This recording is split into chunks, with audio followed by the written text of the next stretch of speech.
I.M Nour et Dylan sont bien en couple et c'est confirmé. Mélanie Dedigama balance sur les coulisses avec Bastos dans Les Apprentis Aventuriers.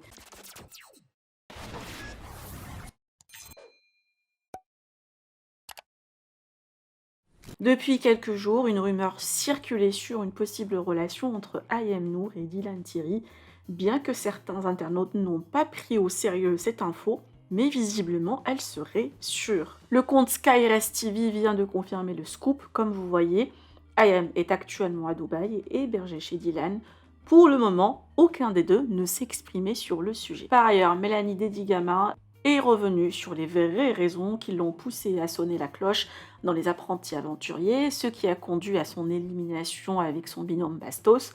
La jeune maman, ayant eu plusieurs provocations en off de ce dernier, a décidé de les révéler au grand jour.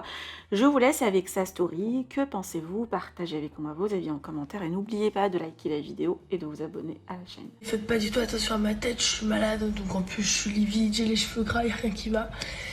Alors je commence cette journée, je vais vous faire une story explicative sur pourquoi j'ai pété un câble contre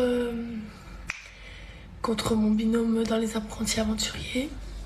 En fait, il faut savoir que quand on est parti sur le bateau qui nous a ramené à l'épreuve, on est resté hyper longtemps sur ce bateau.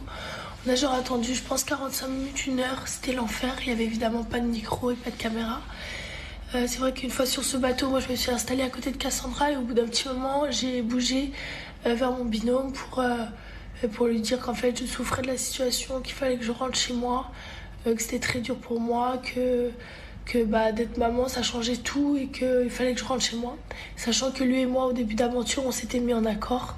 Il m'avait dit t'inquiète moi Mel, j'en ai rien à faire d'être ici, cette aventure je m'en fous complet. Donc si tu veux partir, vraiment je te suis. Je me suis dit ouais il est trop bienveillant, franchement ça me fait plaisir, il a vraiment évolué.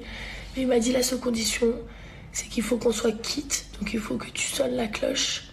En gros, pour le téléspectateur, il fallait que lui, il ait gain de cause il y a 7 ans et que cette fois-ci, ce soit moi qui prenne un peu les foudres du truc dans la tronche. Donc, bref, là, quand on parle de ça, je me suis dit, bon, finalement, il a peut-être pas tant changé que ça. Peu importe. Donc, après, sur le bateau, Fred, elle entend notre conversation. Le bateau, c'est une petite barque. Hein. Fred entend notre conversation, elle commence à me dire, oui, mais belle, tu fais ça pour ta fille et tout, tu verras. Moi, j'ai des enfants, ils sont super fiers de moi, etc. Et là, en vrai, c'est vrai que je suis quelqu'un, je parle pas du tout de ma fille. Là, je dis à Fred et je m'effondre et je dis, s'il vous plaît, ne parlez pas de ma fille, ne parlez pas de ma fille. Et c'est vrai que je suis vraiment hyper triste, c'est très dur pour un peu toutes les mamans. De faire cette aventure, de pas avoir de nouvelles de leurs enfants, alors que d'habitude on a des nouvelles quand même tous les jours.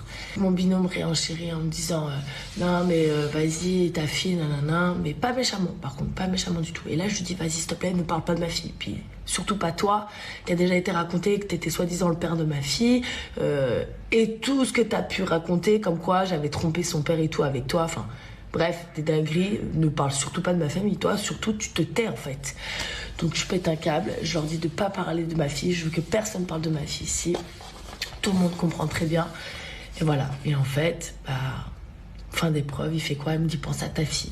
Il savait très bien que j'allais péter un câble quand il allait me dire ça. Il savait très bien, vu que 45 minutes avant, on était sur le bateau et qu'il y a eu cette embrouille sans micro, sans caméra, il savait très bien que j'allais dégoupiller parce que je suis extrêmement entière et que je ne vais pas faire semblant d'être une telle ou une telle personne, j'en ai rien à faire.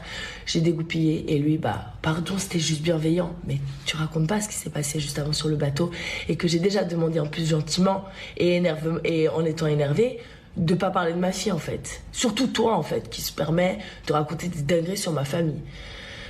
Bref, et pour le reste, oui c'est vrai, j'avoue que pendant cette épreuve, je voulais partir. Je voulais partir et qu'en plus de ça, quand c'était la fin de l'épreuve, je me suis rendu compte qu'en plus de ça, on gagnait. On éliminait les roses.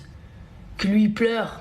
Donc en fait, quand il pleure, je comprends en fait que le mec, toutes ces années où il a craché sur ma tête gratuitement, craché sur le père de ma fille et dit des dingueries sur ma famille, en fait, c'est juste parce qu'il a un goût d'inachevé, le mec, et qu'il se remettra jamais du fait que je l'étège. Voilà. Donc là, je me suis vraiment dit, en fait, c'est un malade mental. Et droit derrière, il enchaîne avec ma fille. Je me suis dit, ah ouais, alors là, c'est terminé. Écoute-moi bien, mon pote, c'est la guerre. Il avait une chance de se racheter.